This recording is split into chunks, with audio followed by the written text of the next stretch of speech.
성령의 9가지 열매는 마태복음 5장의 팔복, 고린도전서 13장의 사랑장의 말씀과 더불어 각자의 신앙을 점검하는 척도가 되는 말씀입니다. 여러분이 얼마나 영으로 들어왔는지, 어느 정도의 믿음의 분량에 이르렀는지 이 말씀에 비춰보면 쉽게 점검할 수가 있지요. 신앙생활을 오래 했다거나 성경을 지식적으로 많이 안다고 해서 믿음이 크다 할 수는 없습니다. 얼마나 진리의 마음으로 변화되었는지, 얼마나 주님의 마음을 닮았는지 그 정도에 따라 믿음의 분량이 분별이 되지요. 이렇게 믿음을 분별하는 기준이 될 수 있는 것이 팔복이나 사랑장, 성령의 열매와 같은 말씀입니다. 비유를 들어서 여러분이 서울에서 부산을 찾아간다 합시다. 이때 중간에 거쳐가는 지점들을 알면 더 쉽게 갈 수가 있지요. 예를 들어 한 2시간 정도 가면 대전이 나오고, 그럼 대전 도착했다면 내가 바른 길로 가고 있는가, 부산에 가는데 또 얼마 부산이 남아있다는 것도 알 수 있지 않습니까? 거기서 또 더 가면, 이제 대구쯤 가면 3분의 2를 왔다든가, 또 지금 바른 길로 부산 가고 있다든가, 얼마 남지 않았다든가를 알 수 있지 않습니까? 천국에 가는 것도 이와 마찬가지입니다. 새 예루살렘이라는 최종 목표 지점에 이르기까지 자신의 믿음을 점검할 수 있는 기준이 있으면 매우 유익하지요. 새 예루살렘에 가는 길은 하나님의 말씀인 성경 66권 안에 들어 있습니다. 그런데 여러분이 신앙생활을 해 나가면서 모두가 성경 66권의 말씀을 다 알고 신앙생활을 하는 것은 아닙니다. 그럴 때도 새 예루살렘에 이르려면 반드시 명심해야 하는 기본적인 말씀들이 있습니다. 곧 부산까지 가는 길에 조그만 마을들까지는 기억하지 못한다 해도 몇몇 큰 도시들은 기억해야 하는 것과 같지요.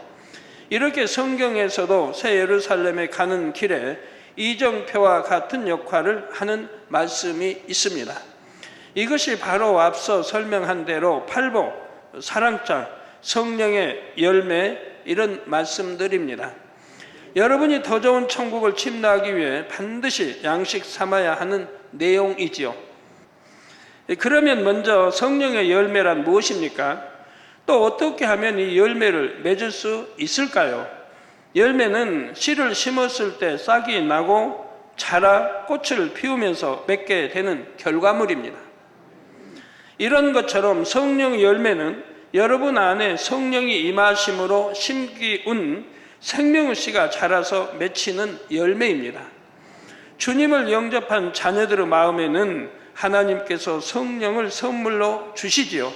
성령을 받으면 죽었던 영이 살아납니다. 성령은 죄와 의와 심판에 대해 깨우쳐 주십니다. 죄와 불법을 버리고 의 가운데 살아갈 수 있도록 도와주시지요. 천국에 갈 수 있는 믿음과 소망을 가지고 신앙생활에 나갈 수 있도록 인도하십니다. 이렇게 성령이 인도하시는 대로 순종하여 신앙생활을 해 나가면 여러분의 영이 점점 성장하지요. 그리고 영의 열매를 하나하나 맺게 됩니다. 이렇게 맺는 것이 바로 성령의 열매입니다.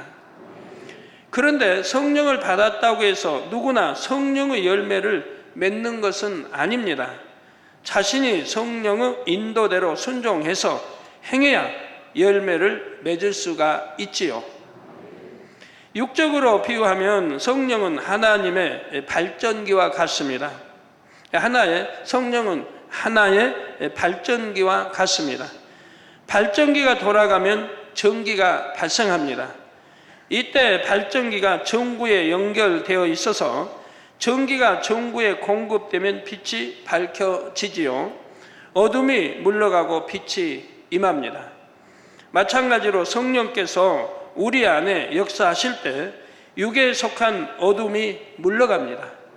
그리고 빛이 우리 안에 임하며 성령의 열매를 맺게 되지요.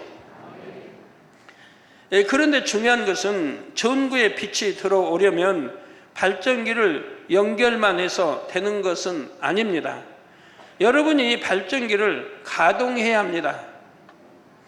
하나님께서 성령이라고 하는 발전기를 주셨으되 이 발전기를 가동하는 것은 바로 여러분 자신이라는 사실입니다.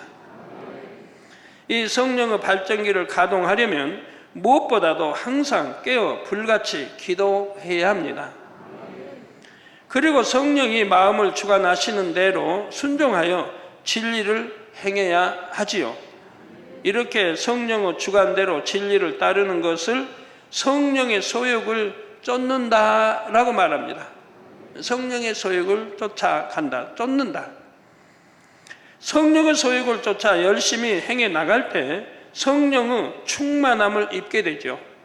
성령을 순종해서 성령의 소욕을 쫓아나가면 그 다음에는 성령의 충만함을 입게 된다 이 말입니다.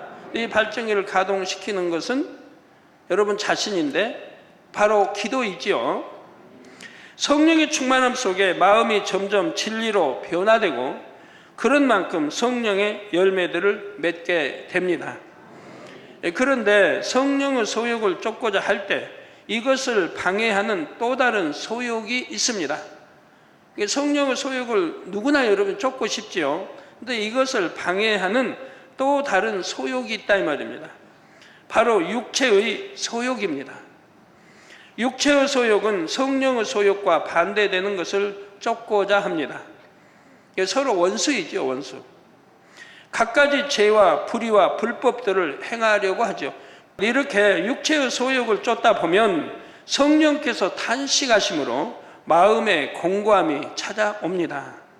자, 점점 성령의 충만함을 잃어가므로 성령의 소욕을 쫓기가 더욱 힘들어지지요. 성령의 소욕을 쫓아가면 빛에 속하게 되지만 육체의 소욕을 쫓으면 어둠에 속하게 되지요.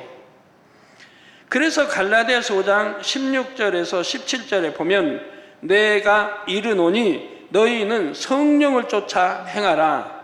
성령을 쫓아 행하라. 그리하면 육체의 욕심을 이루지 아니하리라. 육체의 소욕은 성령을 거스리고 성령의 소욕은 육체를 거스리나니 이 둘이 서로 대적하므로 너희 원하는 것을 하지 못하게 하려 함이니라. 원하는 것을 하지 못하게 한다. 성령의 소욕은 아버지 뜻을 쫓으려고, 하나님 아버지 뜻을 쫓으려고 해요. 그런데 육체의 소욕은 원수 마귀 사단의 뜻을 쫓으려고 해요. 그리고 서로 대적하고 서로 하지 못하게 해요. 성령의 9가지 열매를 맺으려면 오직 성령의 인도하심을 따라 성령의 소욕을 쫓아 나가야 합니다. 그거 얼마나 쉬워요. 너무너무 쉽단 말이에요. 순종할 마음만 있으면 되는 거예요. 어떤 생각 쓸데없는 거 하지 말고, 자기 좋게 해석하고 이해하지 말고, 아버지 말씀은 그대로 하지 말라면 안 하고, 하라면 하고, 지키라면 지키고, 버리라면 버리고 하면 되는 거예요. 그 얼마나 쉽냐 이 말이에요. 갈라디아서 6장 8절에 자기의 육체를 위하여 심는 자는 육체로부터 썩어진 것을 거두고 성령을 위하여 심는 자는 성령으로부터 영생을 거두리라. 육을 쫓아 행하면 그 결과는 썩어질 것, 곧 사망의 열매를 맺게 됩니다.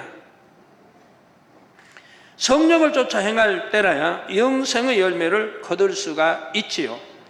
여러분은 구원받은 하나님의 자녀로서 당연히 성령을 위하여 심어야 합니다.